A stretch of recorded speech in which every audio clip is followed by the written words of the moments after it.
Ya, ciao. Kita kembali lagi di kata-kata Mustafa, membahas tentang sesuatu yang ada di sekitar kita dan kalian menolak untuk mengakuinya. Saya masih belum menemukan kata-kata pembuka yang pas ya untuk karena kan saya sudah menjadi orang yang percaya, jadi masih dalam proses bagaimana kedepannya channel ini tetap membahas tentang agnostisme. Seperti yang saya janjikan bahwa saya akan tetap membahas tentang agnostik agamais seperti yang pernah saya sebutkan beberapa kali di konten saya. Dan ya, sebelum masuk ke situ, saya masih punya 2 konten yang menurut saya ini cukup banyak jadi pembahasan di beberapa diskusi-diskusi saya. Dan kali ini saya akan membahas tentang apa yang sudah tertulis di judul, karena ini adalah bulan yang spesial bagi beberapa pemegang atau para member dari LGBTQ. Saya tidak akan mengaitkannya secara eksplisit dengan apa yang sudah tertulis di dalam ayat-ayat agama atau ayat-ayat kitab, tapi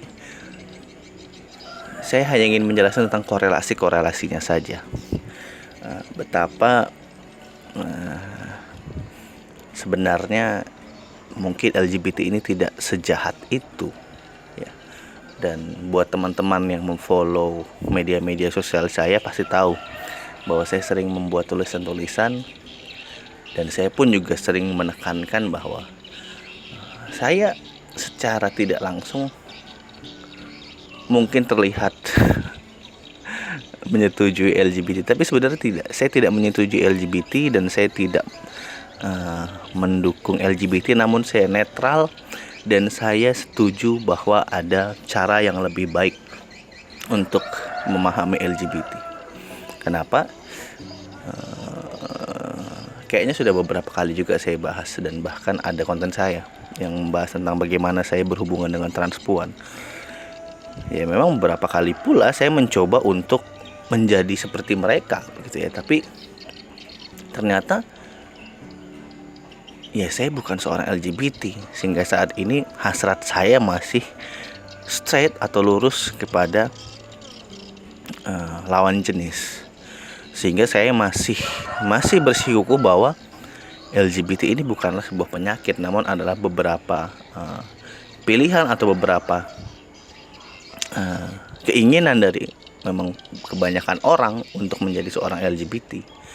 Dan kerap kali untuk menolak habis-habisan, untuk menghakimi habis-habisan, bahkan untuk membunuh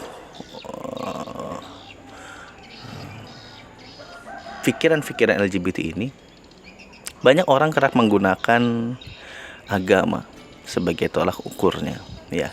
Di satu sisi memang rata-rata secara tegas agama menolak perbuatan LGBT.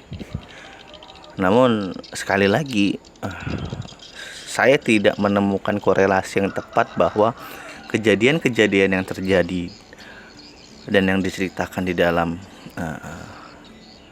ayat-ayat agama tidak secara langsung menjadi alasan bahwa kita harus menghakimi para member LGBT begitu ya. Tidak menjadi cara atau tidak menjadi bahan, karena saya beberapa juga menemukan ada teman saya yang memang dan saya juga lihat banyak kasus-kasus di media sosial, orang-orang yang berhasil bangkit atau berhasil merubah kehidupannya dari seorang LGBT menjadi seorang straight. Ya, artinya itu kan pilihan. Dan kemarin saya juga beberapa waktu lalu saya baru menulis di sebuah catatan di media sosial saya, bahkan sekelas psikopat ataupun kleptomaniak itu disebut sebagai gangguan kepribadian. Artinya kalau gangguan kepribadian ini disebut sebagai penyakit, sifatnya jelas masih relatif. Kok kita bisa menghakimi LGBT sebagai penyakit? Apa diagnosanya? Apa efek sampingnya gitu ya? Oke. Karena yang saya tekankan di sini adalah LGBT bukan kaum Nabi Lut, Sodom atau Gomora. Saya ingin melihat korelasinya dulu di sini. Saya melihat bahwa apa yang saya baca sebenarnya kejadian-kejadian yang paling banyak ditekankan, khususnya di kejadian Nabi Lut dan Sodom dan Gomora. Apa yang terjadi pada saat itu tidak hanya soal LGBT saja. Oke, tidak hanya soal LGBT saja. Di sana ada seks bebas ya. Nanti saya akan bahas fokusnya ke seks bebas. Tapi ada juga tentang kejahatan yang dihalalkan. Ada korupsi yang dihalalkan, ada suap menyuap yang dihalalkan. Di situ ada pembunuhan yang dihalalkan. Jadi ini bukan soal LGBT saja. Ya, kita berbicara seks bebas, ada sejarah atau ada beberapa cerita yang mengungkapkan bahwa iblis menjelma menjadi seorang pria cantik lalu menggoda orang-orang. Nanti akan saya jelaskan juga di sini. Saya tidak akan fokus ke kasus-kasus korupsi, kasus kejahatan, tapi saya akan tetap berhubungan ke sana. Namun yang saya akan titik beratkan adalah kasus seks bebasnya. Ya. Seks bebas di sini bukan orang yang mungkin menjalin sebuah hubungan lalu melakukan hubungan seksual yang tidak sehat. Tapi di sini adalah mereka bagaimana, misalnya nih ya, Anda punya istri, saya datang ke rumah Anda, lalu saya bilang, wah boleh juga nih istri lu, begitu ya. Itu saya seperti memiliki hak untuk berhubungan dengan istri Anda juga.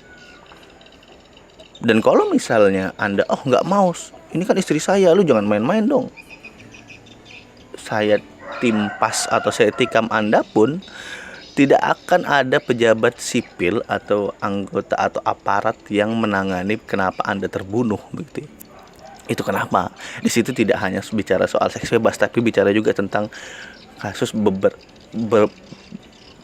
berapa orang yang terlalu ingin hidup itu bebas, sebebas-bebasnya, kriminal sekriminal-kriminalnya, dan ya tidak ada yang menyalahkan hal tersebut. Jadi ini bukan soal kasus seks bebas saja, dan kasus seks bebasnya pun tidak soal LGBT saja, tapi banyak hal yang terjadi di sana. Sehingga kalau saya tarik korelasinya, yang membuat kasus Sodom, Gomorrah dan kaum Nabi Lut itu diberi petuah, diberi ajab, itu bukan soal LGBT saja, tapi banyak hal yang terjadi di sana.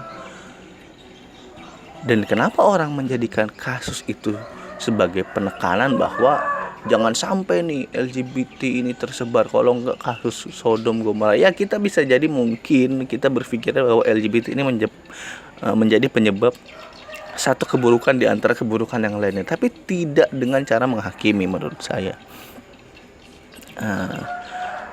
Dan kalau kita mau berpikir buruk, banyak sudah beberapa negara yang melegalkan status hak asasi LGBT atau orang-orang LGBT, dan ya tidak dari mereka, negara-negara tersebut yang diajab Tuhan secara langsung. Artinya sifat kelaknatan LGBT pun tidak laknat-laknat banget sebenarnya, begitu ya. Bahkan banyak yang kita lihat sebenarnya daerah-daerah, wilayah-wilayah, negara-negara yang punya sifat religius tinggi yang malah terkena lebih banyak ajabnya, begitu ya maksudnya. Jadi kita tidak bisa melihat kelaknatan LGBT ini sebagai sesuatu yang paling laknat.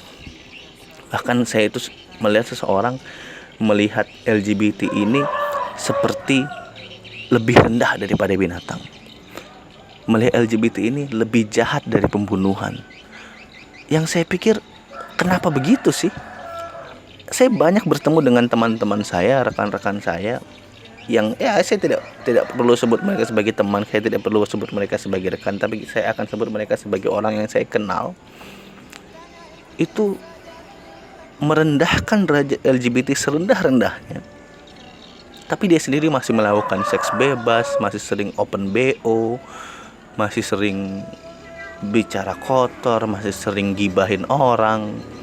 Sehingga saya kerasa, dan saya itu banyak juga ketemu orang-orang LGBT yang secara sosial mereka adalah orang yang jujur, orang yang gak suka ngomongin keburukan orang yang sadar bahwa diri mereka itu sebenarnya buruk, tapi mereka tidak bisa melepaskan keburukan dari LGBT itu dari jangkauan diri mereka.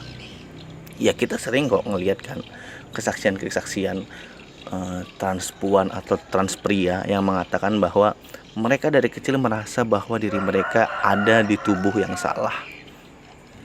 Ya jadi kita tahu kalau memang LGBT ini disembuhkan, ya disembuhkannya bukan dengan cara hinaan, dengan cara penghakiman. Ada cara yang lebih baik. Saya melihat ada orang yang melihat LGBT ini sebagai virus, sebagai penyakit, padahal sumpah bener nih, kalau mau dibuka sebuka-bukanya, saya itu udah nyemplung ke per LGBT-an itu sedalam-dalamnya percemplungan gitu ya. Tapi hingga saat ini saya masih bersyukur bahwa saya masih menyadari saya adalah seorang orientasi seksual yang straight, dan saya masih bersyukur bahwa saya tidak diberikan atau tidak sempat diberikan pasangan sesama jenis yang benar-benar serius. Semuanya hanya saya rasa seperti kayak sepatah dua patah, selangkah dua langkah, setelah itu saya rasa enggak deh, ini bukan aku gitu ya. Sama seperti mereka yang mengatakan bahwa ini bukan aku saat mereka menjalani hubungan yang straight atau yang lurus. Jadi melihat kasus Nabi Lut, melihat kasus Sodom dan Gomora, saya tidak melihat bahwa LGBT adalah titik utama dalam kenapa kaum tersebut, kenapa wilayah tersebut dihinakan atau dipetuah atau dituahkan oleh Tuhan atau oleh Yang Maha Kuasa. Saya tidak melihat itu.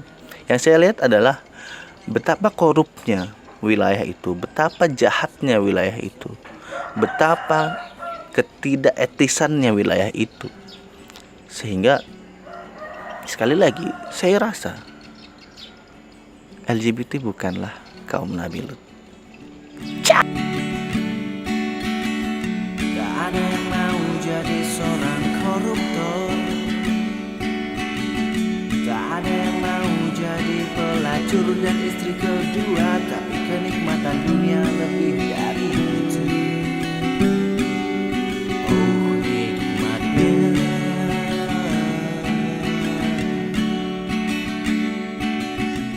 lahir dibaptis besar, naik haji, hati pelangi, mulut cuci, hati kasar, otak ditaruh di biji, terserah.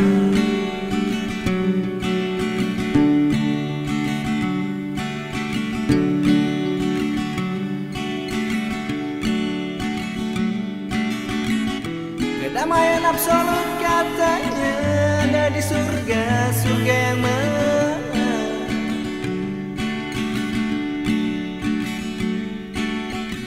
Katanya ikuti saja Tuhanku, ayolah Tuhan, Tuhan yang mana?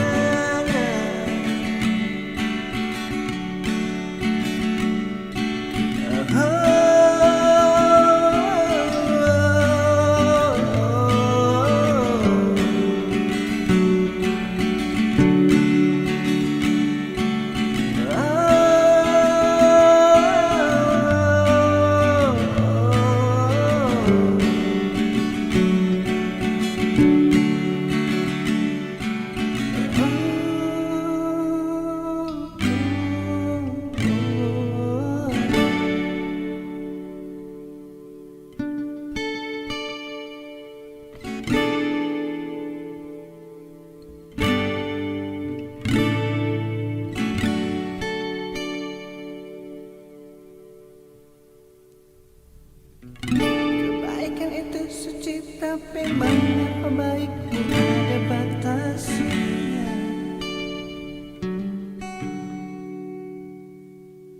Kebaikan tak terbatas katanya.